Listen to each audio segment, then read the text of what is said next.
поворот это всегда замедление, практически всегда это торможение. Хорошо. Но в нашем случае мы пока на входе там, в наклоне не тормозим с тобой. Закрыли газ, подъехали. И вот после того, как мы эту точку преодолели, мы начинаем ускорение. Но что нам важно знать?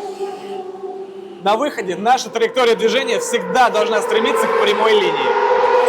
Допустим, у тебя вот такой поворот. Подъезжая к нему, ты начинаешь тормозить здесь. Это апекс. Да. Если твой поворот не столь резкий, допустим, такой, по нему едешь, не понимая, где же апекс.